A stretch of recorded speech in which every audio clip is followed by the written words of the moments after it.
ইবনে দিনার দেখে বললেন, হ্যাঁ আল্লাহর বান্দা ঠিক বলেছ, আমি কিছুদিন আগে মদপাই ছিলাম, খাজনা আদায়কারী ছিলাম, অনেক সম্পদের মালিক ছিলাম। আল্লাহ আমার একটা সন্তান দিয়েছিল, একটা কন্যা সন্তান আল্লাহ আমারে দিয়েছিল। আমি বরাতের রাত্রিবেলা মদপান করতেছি, বরাতের রাত্রিবেলা আমি মদ খাইতেছিলাম। এমন সে আমার 3 বছরের ছোট্ট মেয়েটা হেঁটে হেঁটে আমার কাছে আসলো। আসার পরে আমার মদের গ্লাসগুলি ফেলে ফেলে দিতে লাগলো। বাচ্চার এই কাজ আমার কাছে খুব ভালো লাগতেছিল, কিন্তু পরের বছর আবার আমি বরাতের রাত্রিবেলা মদ পান করতেছি।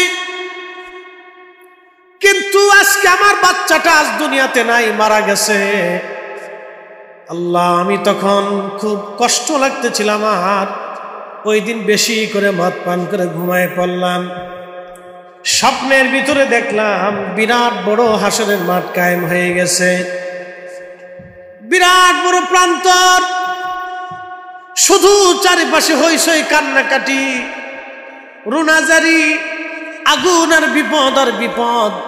আমি দেখতে লাগলাম এমন সময় একটা বিরাট বড় সাপ অজগর আমার দিকে ধেয়ে ধেয়ে তেরে তেরে আসতেছে, আমাকে কামড় দেওয়ার জন্য, আমাকে খাওয়ার জন্য। আমি ওই সাপ থেকে বাঁচার জন্য দ্রুত গতিতে দৌড়াইতে লাগলাম। মালিক ইবনে দিনার রাহমাতুল্লাহ আলাইহি বললেন, দুনিয়ার মানুষে, আমি সাপ দেখে দৌড়াতেছিলাম, এমন সময় সাপটা আমার পিছু পিছু দৌড়াইতে লাগলো। বহু দূর হাসরের মাঠের এক প্রান্তে যেয়ে দেখলাম এক বৃদ্ধ লোক বসে আছে। তার পোশাকগুলি শুভ্র সাদা, শরীর থেকে সুগন্ধ আসতেছে। এই দৃশ্যখানা দেখার পরে আমি বৃদ্ধ লোকের কাছে যাই বললাম, আল্লাহর বান্দা, বিরাট বড় অজগর আমার দিকে তেরে তেরে আসতেছে, আমাকে ভক্ষণ করার জন্য, মেরে ফেলে দেওয়ার জন্য, আপনি আমারে সাহায্য করেন। তখন এই বৃদ্ধ লোকটা ডাক দিয়ে বলল, মালিক ইবনে দিনার, আমার সেই শক্তি সক্ষমতা নাই সাপটাকে তাড়ানোর, তুমি অন্য কোথাও যায় তুমি সাহায্য নাও।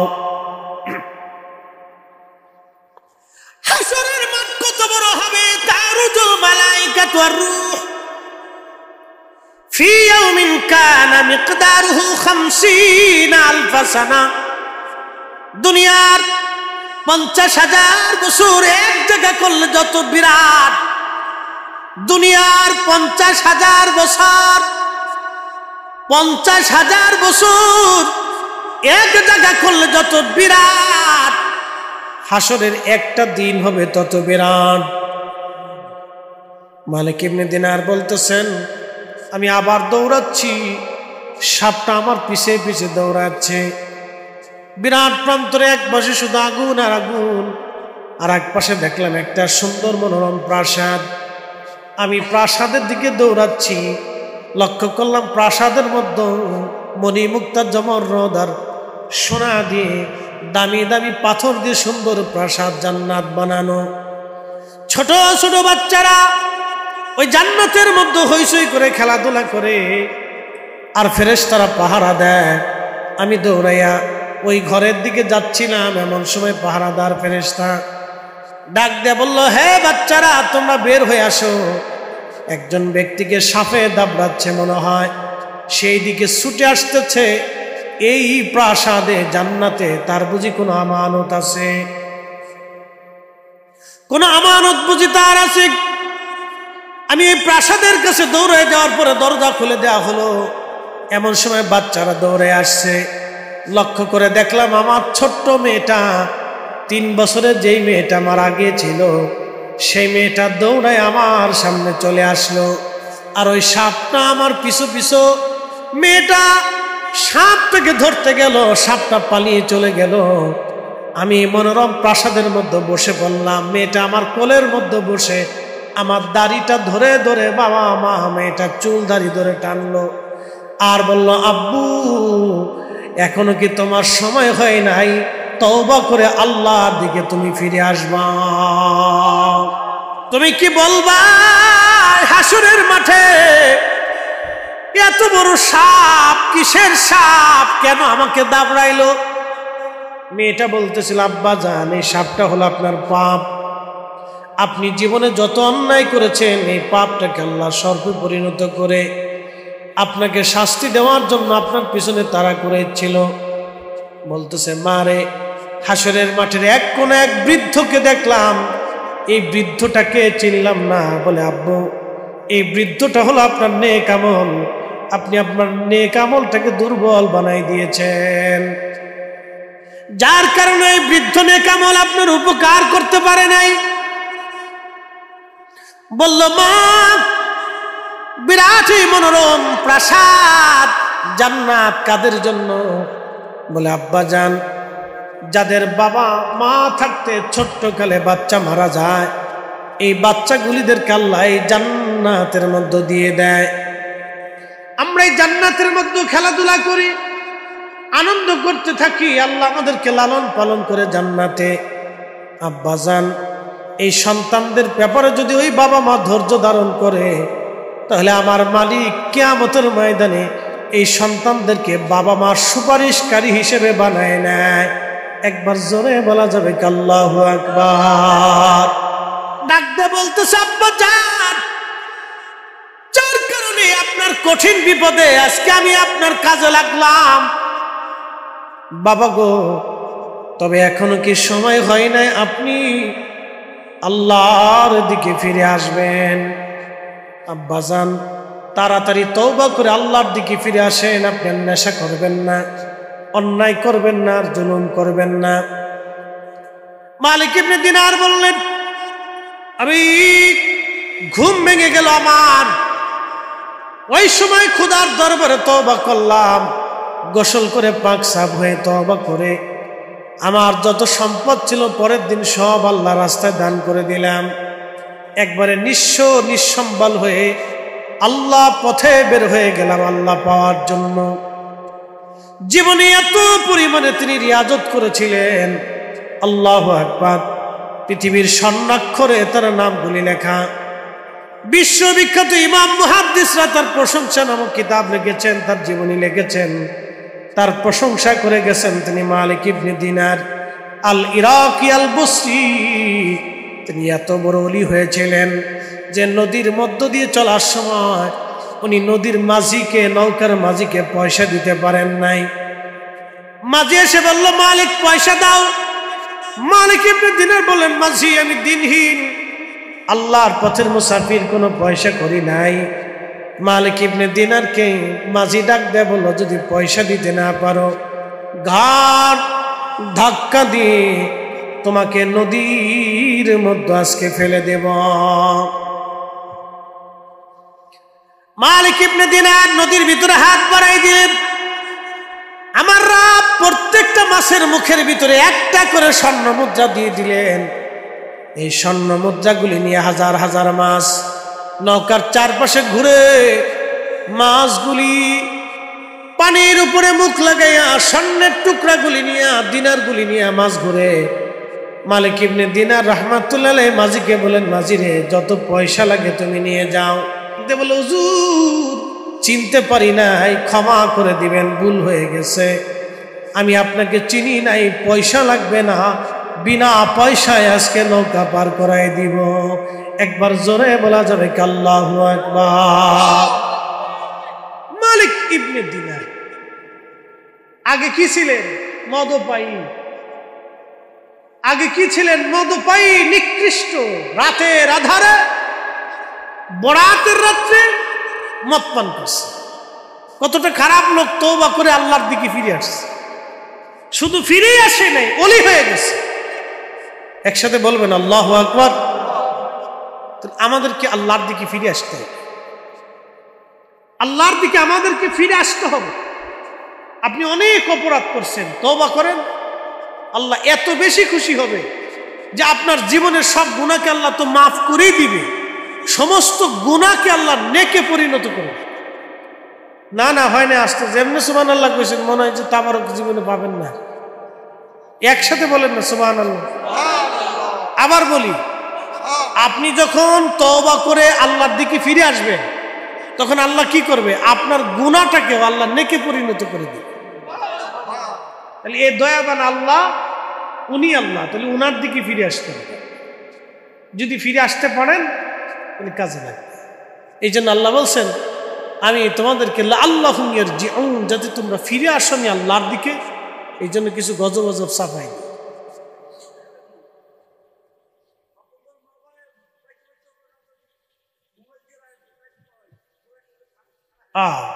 মুরব্বী সুন্দর কথা বলছে।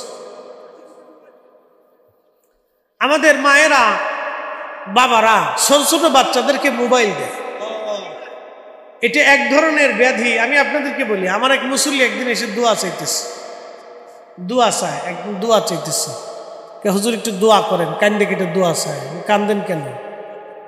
দোয়া চায় আমার ছেলেটা পাগল হয়ে গেছে। আমার দিকে তাকান, খুব গুরুত্বপূর্ণ কথা। ছেলেটা পাগল হয়ে গেছে, আমার মসজিদের মুসল্লি, ছেলেটা পাগল হয়ে গেছে। আমি বললাম ছেলের বয়স কত? 6-7 বছর। অ্যাটেনশন, 6-7 বছর। আমি বললাম 6-7 বছরে একটা বাচ্চা পাগল হয়ে গেল, মেন্টালিটি সমস্যা, কি কারণে? বেশিরভাগ সময় মোবাইল টিপার কারণে। আমি আশ্চর্য, এগুলো তোরও ফিটাবো, তোর বউরও ফিটাবো। দোয়া, এটা দোয়া করে। আমি মানে আফসোস করতে লাগলাম, করলেন কি? নিজের হাত দিয়ে বাচ্চাটাকে মেরে ফেলে দিয়ে আপনি আমার কাছে এসেছেন দোয়া চাইতে। আমি দোয়া করে কি করব? আপনি নিজে হাতে আপনার সন্তানকে পাগল বানাইছেন। কোন ছোট বাচ্চার হাতে মোবাইল দিবেন না, ওর হাতে ক্রিকেট দিয়ে দেন, ফুটবল দিয়ে দেন, র্যাকেট দিয়ে দেন, ও খেলাধুলা করে। কখনোই ভুলেও বাচ্চাদের হাতে মোবাইল দিবেন না। মহিলাদেরকে সতর্ক করে বলতেছি, আপনার একটু স্টার জলসা জি বাংলা নাটক দেখার জন্য বাচ্চার হাতে মোবাইল, কার্টুন দিয়ে আপনি নাটক দেখতেছেন। লজ্জা করে না? আপনি মা হয়েছেন কেন? আপনার মতো ডাইনি, শয়তান, দুষ্ট, বেয়াদব দুনিয়াতে কেউ হইতে পারে না। কথা কর না কেন? ও নারী জাতির কলঙ্ক, ও নারী জাতির কলঙ্ক। ও মা হয়েছে কেন? ছোট বাচ্চাদের হাতে কখনোই মোবাইল দিবে 10, 12, 16, 17 বছর পর্যন্ত মোবাইল দিবে। ওই এইচএসসি পাস না করা পর্যন্ত রাতের মোবাইল দেবেন না। আর এইচএসসি পাস করার আগে যদি মোবাইল আর মোটরসাইকেল দেন তাহলে ওটা বেহায়া হয়ে যাবে। এইচএসসি পাস করার আগে যদি মোবাইল আর মোটরসাইকেল দিয়ে দেন তো ওইটা শেষ, ওইটার পাবেন না সহজে। এটা সতর্ক করার দায়িত্ব। এখন কোন বছরে নিবেন আপনি সেটা যার যার ফ্যামিলি শেষে বুঝবে। বৃদ্ধকালে বৃদ্ধাশ্রমে যাবেন সেটা তো আমাদের আর দোয়া করার কিছু নাই। পরে আইসা আর বুঝছি, আর কথা বলা লাগবে না। এগুলো থেকে আমাদের সতর্ক হইতে। আমি আমার বাস্তবতা থেকে বললাম যে আমার মুসল্লি দোয়া চাইছে, ছেলে কি হয়ে গেছে? পাগল হয়ে গেছে। আচ্ছা, ছেলে যদি পাগল না হয়, এই কথা বলো আমার দিকে তাকা, একবার বললে আমরা বুঝি, এত বলা লাগবে। আমার দিকে তাকা। ছেলে যদি পাগল হয়ে যায়, আপনার ছেলে যদি মেন্টালিটি সমস্যা হয়, তো সমস্যা কার? আমার নিজেরই। এগুলো সতর্ক হইতে হবে। আপনাকে সুস্থ থাকতে হবে। এই বাচ্চাটা ভবিষ্যৎ নষ্ট হবে, শুধু সাথে সাথে এফেক্টস করে তা কিন্তু না। আপনি 6-7 বছরের 2-3 বছরের বাচ্চাদের হাতে মোবাইল টোবাইল দিয়ে এগুলো দেখতে দেখতে দেখতে দেখতে এক সময় সে বয়সে এগুলো একটা স্মৃতির সমস্যা হবে, চোখের সমস্যা হবে, ডায়াবেটিসের সমস্যা হবে, প্রেশারের সমস্যা হবে, ও হার্ট স্ট্রোক করতে পারে। অল্প বয়সে সে মারা যায়, অল্প বয়সে সে অকর্মণ্য হয়ে যায়। কারণ ছোট্টকালে বাচ্চারা যত দৌড়াদৌড়ি করবে, খেলাধুলা করবে, তার শরীর তত ফিট থাকবে। এটা আপনাদেরকে মনে রাখতে হবে। তো এই জন্য বাচ্চাদেরকে উন্মুক্ত করে দেন, ওরা খেলাধুলা করে, বেশি পরিমাণে খেলাধুলা করুক, মোবাইল হাতে দিবেন না। আর বাচ্চারা খেলাধুলা করলে ও নিষেধ করার দরকার নেই, খেলতে থাকুক, ওর টাইম টু টাইম ও খেলুক, সমস্যা নেই। অনেকে আমরা বেশি শাসন করে দিই, হ্যাঁ এত খেলোসকে কলসকে না, আসরের পর থেকে মাগরিব পর্যন্ত খেলতে দেন। ওর একটা টাইম নির্দিষ্ট করে দেন, ওই সময় খেলতে থাকুক, যত পারো তো খেলতে থাকুক।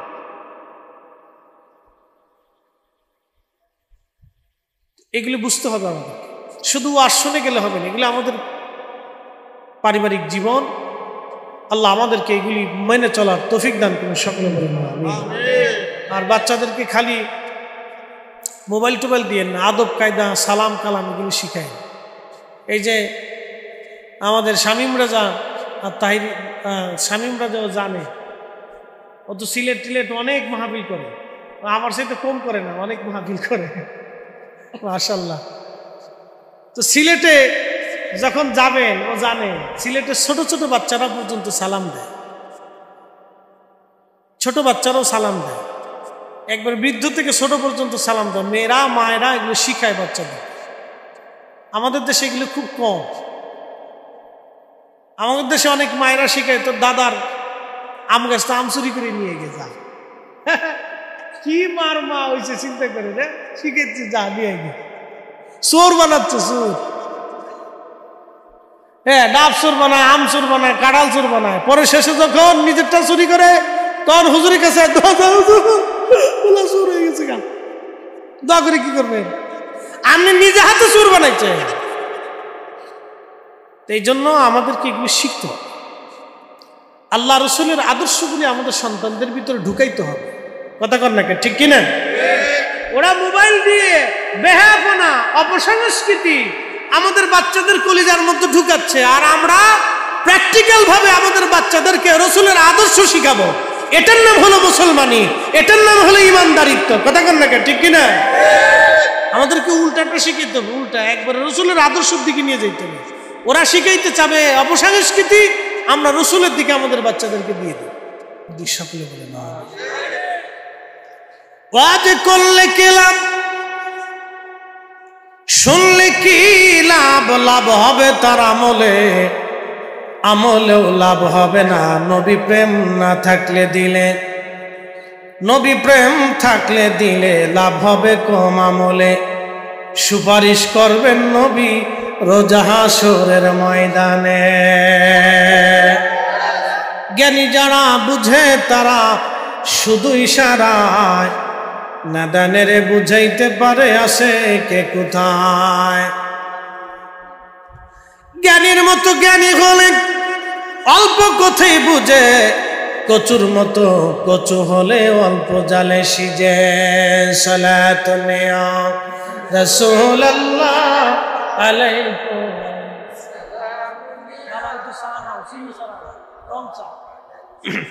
সালাতু নিয়া রাসূলুল্লাহ আলাইকুম সালামুন ইয়া হাবিবাল্লাহ আলাইকুম। কুমিল্লার মুসলমান, আমি আপনাদেরকে পার্ট টু পার্ট বুঝাচ্ছি কেন আল্লাহ বৃষ্টি দেন, এখনো কেন পাথর দিলেন না। পাথর তো পড়ার কথা ছিল, সমকামিতা।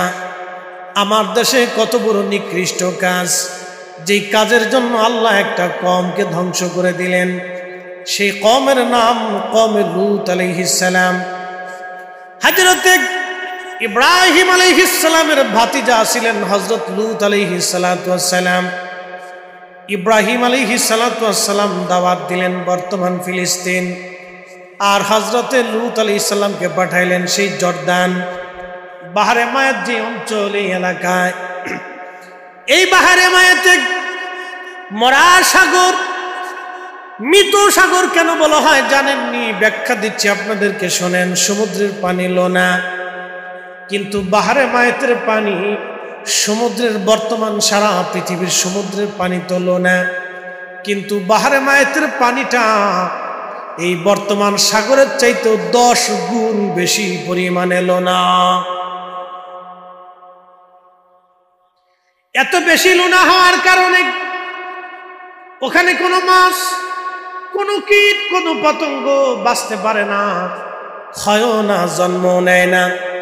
কোনো মানুষ ওই পানির মধ্যে নামলে সে মানুষ ডোবে না, সে মানুষটা অটোমেটিক ভাবে ভেসে থাকে। এটার নাম বাহারে মাইত, মরা সাগর, মরা সাগর। এই বাহারে মাইতের পাশে একটা মূর্তি আছে, পাথরের মূর্তি। এই মূর্তিটা হযরত লূত আলাইহিস সালামের স্ত্রীর মূর্তি। সেই লূত আলাইহিস সালামের স্ত্রী, তিনি নিজেও সমকামিতার ট্রান্সজেন্ডারের সদস্য ছিল। সেই আদিকাল থেকে ট্রান্সজেন্ডার ছিল, এখনো আছে।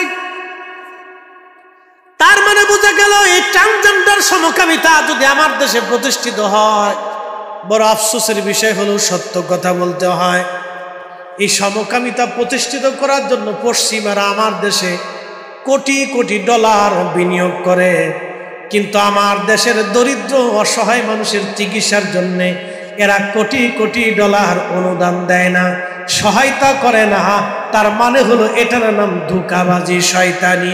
কথা কন না কেন? তা দেবে না। কোটি কোটি ডলার সমকামিতার জন্য তারা বরাদ্দ করে পশ্চিমেরা। কিন্তু আমার দেশের কত মানুষ ক্ষুধার্ত থাকে, লক্ষ লক্ষ যুবকরা বেকার, হাজার হাজার নারীরা বেকার, কত মায়ের চিকিৎসার কারণে অভাবে ধুকে ধুকে মরে যায়, টাকার অভাবে ওষুধ কিনতে পারে না, সেটা দেবে না। ওরা যদি এই সমকামিতার পিছনে টাকা ব্যয় না করে বাংলাদেশে জাতিসংঘের পক্ষ থেকে একটা ফ্রি হসপিটাল বানাই দিত, 1000 বেড বিশিষ্ট হসপিটাল, এখানে সব গরিব মানুষের চিকিৎসা হবে, শুধু দরিদ্র মানুষের চিকিৎসা হবে, তা করবে না, তা করবে না। ট্রান্সজেন্ডারের জন্য টেকা দেয়, তোরা অকাম কর, টেকা পাবি। বুঝতে পারছেন? আমাদেরকে সতর্ক হইতে, আমরা মুসলিম, সতর্ক হওয়াটা জরুরি, না হলে বিপদ আছে। প্রিয় কুমিল্লার মুসলমান, উচিত কথায় মাই বাজার, গরম ভাতে বিলাই বাজার, ডাল ভাতে কুটুম বাজার। এই যে সমকামিতা কত বড় অপরাধ, ট্রান্সজেন্ডার কত বড় অপরাধ, আমার আল্লাহ রাব্বুল আলামিন বাহারে মায়ের মরা সাগরটাকে এখনো রেখে দিয়েছেন। হযরত লূত আলাইহিস সালামের বিবির মূর্তি, ওনার স্ত্রী, আমার দিকে তাকান। আপনি ভাবতেছেন যে আপনার মেয়ে বুঝে না কিছু, আপনার ছেলে এখনো না বলে, এগুলি চিন্তা করাটাই ভুল। আপনি যেটা বুঝতেছেন যে আমার মেয়ে বুঝে না কিছু, কয়েকদিন পরে দেখবেন আরেকবারে রাত ধরে চলে গেছে। আপনি নিজেও বুঝতেছেন না যে সে তো অনেক কিছু বুঝে ফেলছে। তোরা ঠিক করিস না, চুলটা যে বাটাম সাইজ করস মেসির মতো, আমি বুঝি খুব। নেইমার মেসি যে বাটাম চালান দিয়ে দিচ্ছে, মুরগা কাটিং দিচ্ছে, মুরগা কাটিং সারফেস দিয়ে কাইটে উপর দিয়ে এরকম ধাক্কা দিয়ে দিচ্ছে, যা দোসালা ঘরের মতো, এটার নাম দিছে মুরগা কাটিং। সিস্টেমের যে কত সিস্টেম, খুব মনোযোগ দিন। প্রিয় উপস্থিতি আমার, হযরত লূত আলাইহিস সালামের স্ত্রী এই দলের সদস্য হয়ে গেলেন। নাউজুবিল্লাহ হবে না? খোদার পয়গম্বর বহু বছর ধরে তার স্ত্রীকে দাওয়াত দিলেন, বোঝানোর চেষ্টা করলেন, কিন্তু বুঝে না।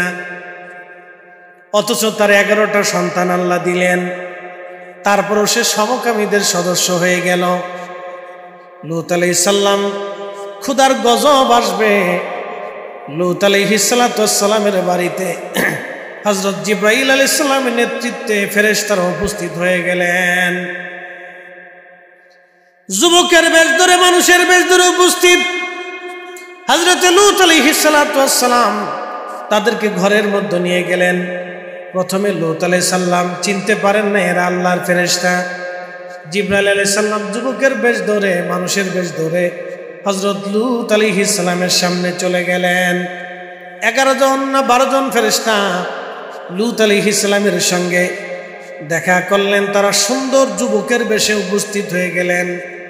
যখন যুবকের বেশে উপস্থিত, তখন লূত আলাইহিস সালামের স্ত্রী চিন্তা করলেন, আমার বাড়িতে 12 জন যুবক আসছে সুন্দর, আমার সমকামী যারা আছে তাদেরকে সংবাদটা দিয়ে আসি। সমকামিতায় ট্রান্সজেন্ডার এমন এক পর্যায়ে তারা চলে গেছিল যে কোনো মেহমান আসলেও তারা নিয়ে যেত সমকামী সদস্য বানানোর জন্য। তো লূত আলাইহিস সালামের স্ত্রী পিছনের দরজা দিয়ে যাইয়া তার কওমকে যায় বলতেছে, শুনছ, আমার বাড়িতে 12 জন যুবক মেহমান আসছে, তোমরা যায় ধরো। কত বড় নাফরমান! নবীর স্ত্রী হওয়ার পরেও নবী চিনে নাই। এই জন্য ইমানদার হওয়ার জন্য নসিব লাগে, রসুলের গোলাম হওয়ার জন্য নসিব লাগে। কথা কন না কেন? নবীর গোলাম হওয়ার জন্য নসিব লাগে, নসিব। নসিব ছাড়া হয় না, এটা নসিব না।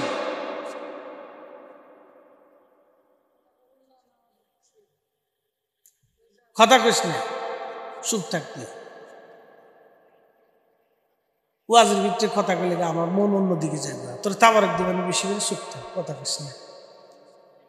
আচ্ছা দেবেন যা, তোরা আমি ভিতরে লেখা মনে যা, কথা কইস না তো, কথা কবি না তো। আচ্ছা ঠিক আছে, তা তো কথা হয়েই গেল গা।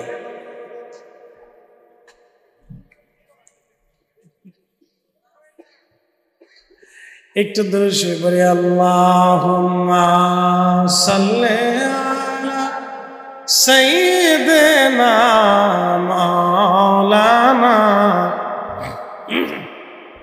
ওয়া আলা আলি সাইয়্যিদিনা।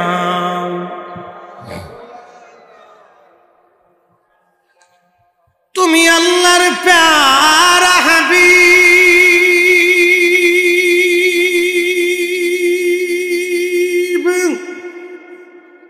তোমার তুলনা নাই কেউ, তোমার মতো আকাশ ভ্রমণ করে নাই কোনো পয়গম্বর। আল্লাহুম্মা জবান খুলে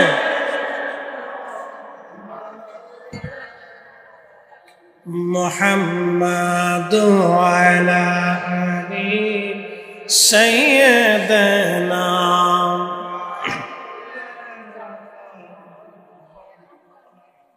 কুমিল্লার মুসলমান 12 জন যুবক দেখে লূত আলাইহিস সালামের কওম এসে দরজায় কড়া নাড়ায় বললেন, লূত দরজা খোলো। লূত আলাইহিস সালাম বললেন, না, দরজা খোলা যাবে না। ওরা ডাক দিয়ে বলল, লূত রে, তোমার বাড়িতে 12 জন যুবক আসছে, ওদেরকে আমাদের কাছে দিয়ে দাও, আমরা তাদেরকে সমকামীর সদস্য বানাবো। চিন্তা করতে পারছে কতটা জাতি অন্ধকারে নিমজ্জিত হয়েছে। হাজরাতে লূত বললেন, না, তা হবে না, এরা আমার মেহমান। মেহমান আমার বাড়ি থেকে তোমাদের কাছে কোনো মতেই যেতে পারে না। আমার জীবন থাকতে আমি আমার মেহমানকে কষ্ট দিতে পারবো না। নবীজির আদর্শ হলো, আপনার বাড়িতে যদি কোনো মেহমান আসে তাকে সর্বোচ্চ নিরাপত্তা আপনাকে দেওয়া লাগবে। সে যদি হিন্দু হয়, বৌদ্ধ হয়, কাফেরও হয়, তারপরেও মেহমান যদি আপনার বাড়িতে হয় তাকে নিরাপত্তা দিতে হবে, তাকে সম্মান করতে হবে, তার অসুবিধাগুলি আপনাকে দেখতে হবে, তাকে সমাদর করতে হবে। এটা রাসূলুল্লাহর তরিকা। যে মেহমানকে সম্মান করে না সে আখিরাতে বিশ্বাসী হতে পারে না। আল্লাহ রাসূল বললেন, আমার উম্মত, তোমরা যদি আখিরাতে বিশ্বাসী হও তাহলে মেহমানকে তোমরা সম্মান করবা। লূত আলাইহিস সালাম বললেন, আমার কওম, ওরা আমার মেহমান, কোনো মতেই তোমাদের হাতে আমি দেব না। ওরা দরজা ভাঙার জন্য চেষ্টা করতে লাগলো। লূত আলাইহিস সালাম দরজা শক্ত করে লাগাইলেন। ওরা চেষ্টা করতেছে দরজা ভাঙার জন্য। এমন একটা পর্যায়ে দরজা একবারে দুর্বল হয়ে গেছে। লূত আলাইহিস সালাম পেরেশান হয়ে গেলেন, চিন্তায় পড়ে গেলেন, এত মানুষের সঙ্গে আমি একা কি করে লড়াই করব। তখনই জিবরাইল আমিন ডাক দিয়ে বলেন, আল্লাহর নবী, আপনি চিন্তা করবেন না, আমি মানুষ না, আমরা সবাই ফেরেশতা। আল্লাহু আকবার। আপনি চিন্তা করেন না, আমরা ফেরেশতা। আমি জিবরাইল আমার সাথে সহযোগী ফেরেশতা। রব্বে কারীম পাঠিয়েছেন আপনার জাতিকে ধ্বংস করে দেওয়ার জন্য। নবী, দ্রুত গতিতে আপনি আপনার সন্তানদেরকে নিয়ে এবং ইমানদার যারা আছে তাদেরকে নিয়ে আপনি পিছনের দরজা দিয়া হযরতে ইব্রাহিম খলিলুল্লাহ আলাইহিস সালামের দিকে, ফিলিস্তিনের দিকে চলে যাবেন। সাবধান, একটা বারের জন্য পিছনের দিকে ফিরে তাকাবেন না। আর আপনার স্ত্রীকে সঙ্গে নেবেন না, সেও শাস্তির আওতার মধ্যে পড়ে গেছে। কারণ সেও ট্রান্সজেন্ডার, সমকামিতার সদস্য।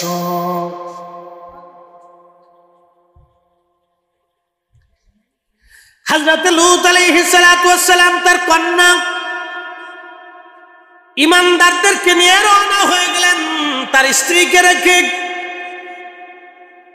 জিবরাইল বললেন, হুজুর একটা বারের জন্য পিছনে আপনি তাকাবেন না, সোজাসুজি আল্লাহর খলিল ইব্রাহিম আলাইহিস সালাম আপনার চাচার কাছে আপনি চলে যাবেন।